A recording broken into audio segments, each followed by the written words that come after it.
Video capturing the exact moment a 95-year-old embankment dam succumbed to its own weight. And from the failure of an overfilled reservoir in California after days of heavy floods to a rare catastrophe in Brazil that struck with almost no warning.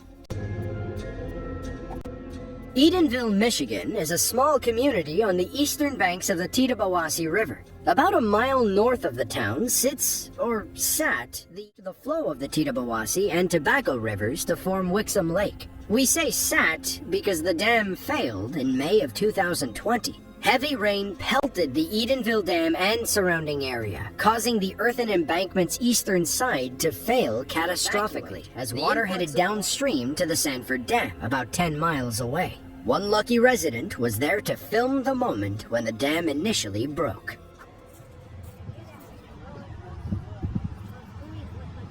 There it goes. There it goes.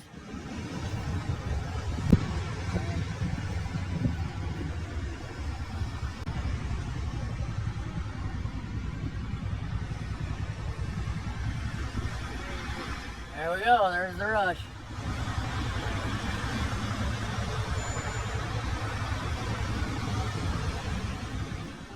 We can see a little water trickling through the earthen dam. Perhaps that was all our cameraman needed to see to know the dam was about to fail. Finally, the pressure builds to its breaking point, and the mud and grass slide forward, releasing all the water. A 502-page report written by an independent forensics team blamed the failure and damage on the original construction and decades of poor management. Had those in charge acted differently, they could have prevented the dam from bursting. Basically, the people who built the nearly 100-year-old dam took a bunch of shortcuts back in the 1920s. Classic.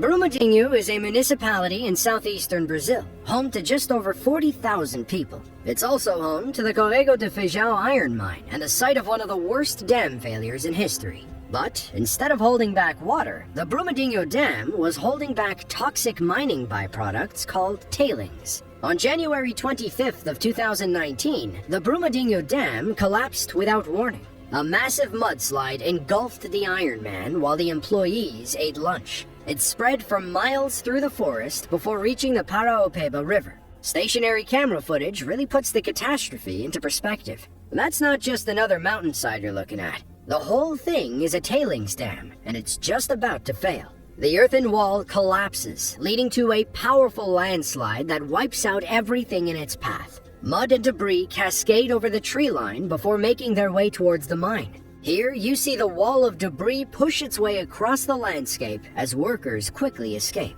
The dam was owned and operated by a company called Vale, the world's largest producer in iron ore and nickel. They're the same company responsible for another catastrophic failure in Mariana, Brazil, 4 years prior, but we'll touch on that later. Sadly, the Brumadinho collapse claimed 270 lives, mostly Vale employees who were enjoying their lunch when the dam failed. One man, Elias Nunes, made it out alive and sat down with the BBC to recount his harrowing story.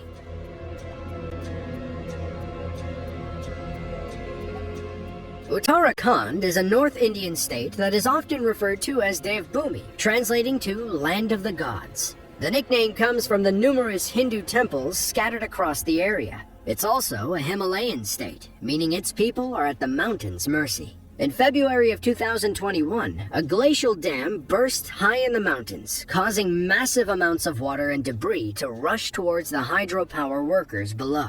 Several angles from that fateful day show how mighty the mountains truly are.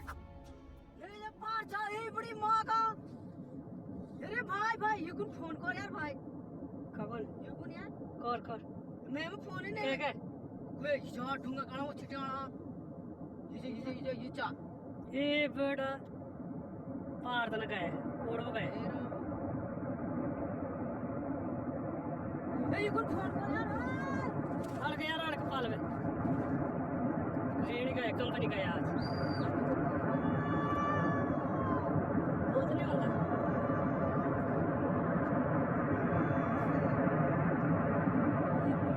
देखिए भाई तूफान आ रहा जबरदस्त company की तरफ जा रहा है ये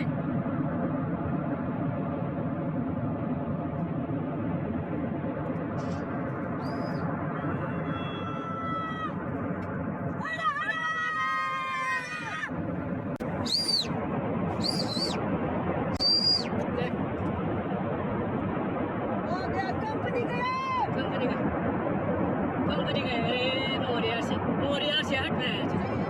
이 머리아시. 머리. 유명한 그룹. 왜 그래 이끼 뭐요?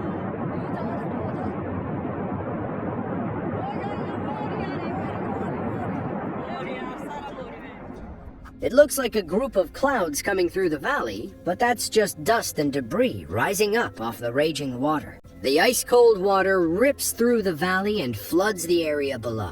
Perhaps the scariest part is the low, ominous hum coming from the rushing water. A while later, the water made its way to a dam in the valley, quickly breaking through the reinforced concrete. Many argued back and forth over what caused the landslide leading to the dam's failure. Some blamed climate change, and others blamed a domino effect of natural disasters. A June study confirmed that a massive rock and ice avalanche caused the failure and subsequent flood. Experts estimate the avalanche was about 27 million cubic meters of rock and glacial ice. The ice melted as it fell, which led to the flood.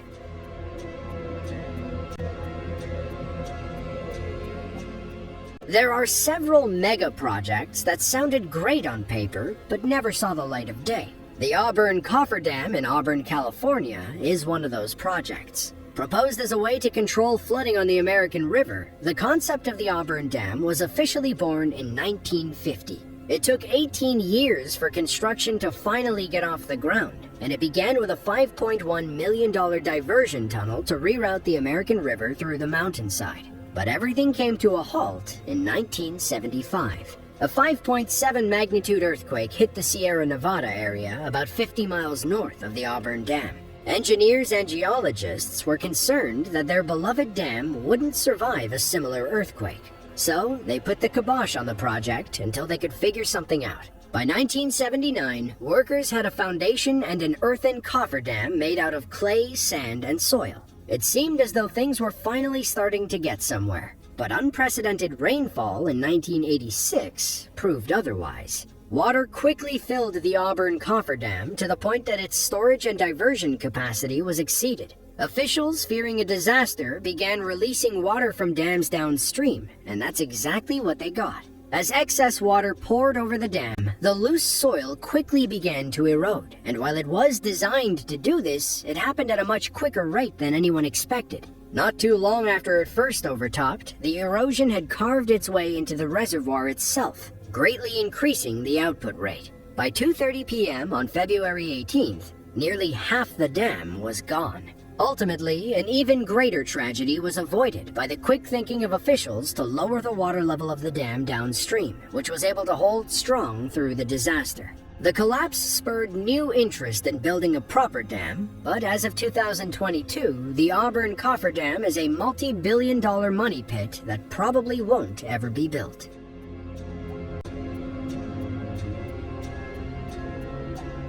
Ajka is a Hungarian city of about 35,000 people. It sits in the hills of the Bakony Mountains and was the site of a catastrophic tailings dam failure in October of 2010. The dam held back a sea of bauxite residue, also known as red mud, the byproduct of processing bauxite into aluminum oxide. On Monday, October 4th of 2010, the northwestern corner of the dam failed, releasing about 1 million cubic meters of red mud into nearby towns and villages. Red mud is a toxic chemical soup, and according to some experts, can be radioactive. Aftermath footage from the dam failure should tell you everything you need to know. What looks like an Egyptian plague is what happens when a red mud dam collapses and floods an unsuspecting town. Residents work tirelessly to rid their streets of the toxic sludge, but the mud is literally everywhere. It stains staircases and even covers someone's dog. Between 80 and 90 people went to the hospital for chemical burns, and the flood claimed 10 lives across the area. The following day, authorities shut down production at the plant and ordered them to repair the dam. By Wednesday, the company chairman said he wanted to resume production over the weekend, and the plant reopened on Friday. The plant boss and 14 other employees were acquitted on negligence charges in 2016, spurring outrage among the local population.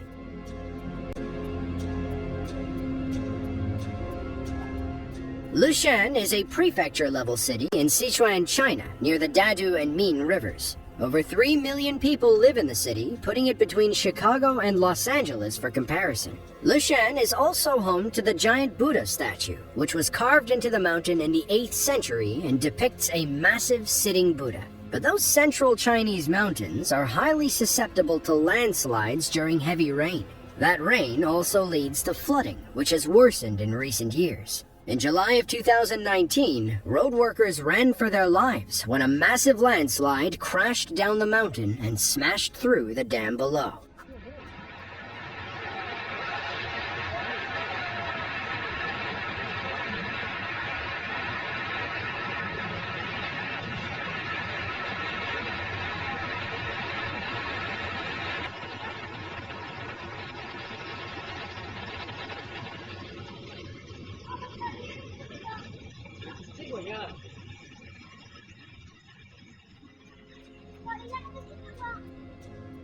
Now that dam may hold back plenty of water, but there is no stopping all those trees and rocks from breaking through. One worker runs as fast as he can, while another jumps from his truck to watch the disaster unfold. They must have assumed they were safe, figuring they'd enjoy the show instead of running from it. Floods got worse in 2020, and emergency workers in Sichuan province rushed to save the giant Buddha statue, which was now up to his toes in water.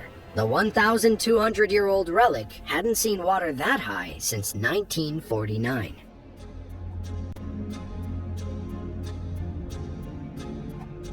Saisonbun is a new province in Laos, established in December of 2013. Before 2013, the area was a hotbed for conflict, as the military sought to exploit the indigenous Hmong people for their resources. Since their incorporation, the government and the native people haven't gotten along. Things got worse on September 11th of 2017, when the Nam Ao Dam burst after days of heavy rain.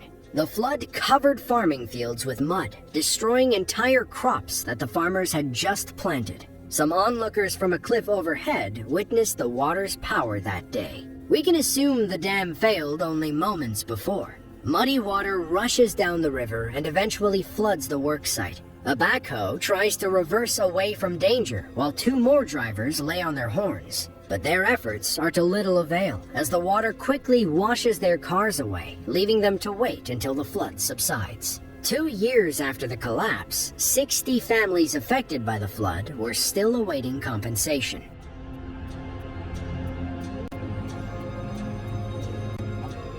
Four years before the Brumadinho Dam failure in Brazil, the same company was responsible for another catastrophic failure at a different tailings dam in Mariana, Brazil. On November 5th of 2015, the dam at the iron ore mining complex burst, releasing 43.7 million cubic meters of toxic tailings. The sludge infected the Dosi River and eventually traveled 425 miles through several waterways. The sludge even reached the Atlantic Ocean 17 days after the collapse. By then, the damage was already done.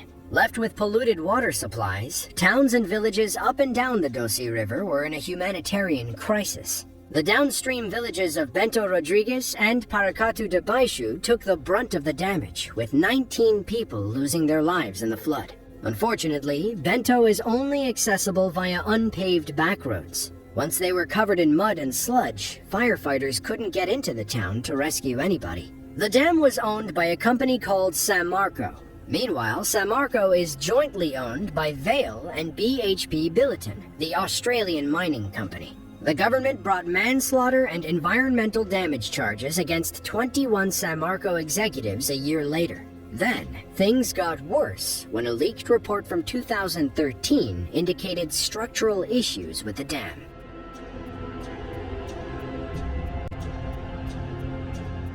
Sirdaryo is one of the 12 regions that divide Uzbekistan. It sits on the left bank of the Sirdarya River and is home to over 860,000 people. The Sir flows 1,400 miles from the Kyrgyzstan mountains and empties out into the Aral Sea. The Sardoba Reservoir Dam keeps water inside the reservoir, about 922 million cubic meters of it, and uses it for irrigation in the surrounding farmlands and cotton fields. But when the dam failed on May 1st of 2020, all that water spilled out into the fields, causing widespread destruction as far as the northern Kazakhstan border. The camera zooms in on the spot where the Sardoba Dam failed, and we see the water rushing out and flooding the farmlands. Then, some rescue workers wade through the water as they pass a house that's collapsed from the flood. Elsewhere, the destruction is hard to look at, as most homes look like twisted piles of metal. 5 days of severe storms caused one of the walls to collapse, and water spilled into the cotton fields nearby.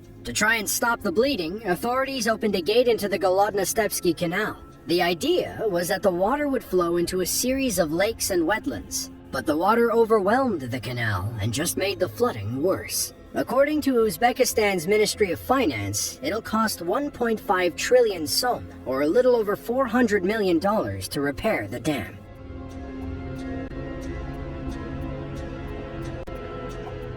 St. Johnsbury, or St. J as the locals call it, is a small town in northern Vermont on the banks of the Passumpsic River. In 2006, it was named Best Small Town by National Geographic for its hiking trails and can-do Yankee attitude. Thomas Nowicki was out for his morning stroll when he noticed the river looked more swollen than usual. He decided to film the water when a raging torrent appeared out of nowhere. Tom kept the camera rolling, risking wet shoes on a cold St. J day. Whoa. It's a flood. An ice dam just broke. I just started filming that at the right time, huh?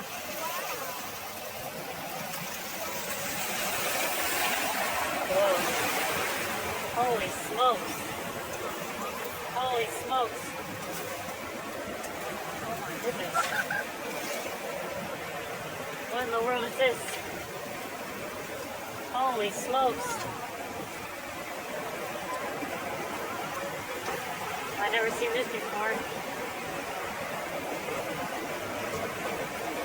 Oh my gosh.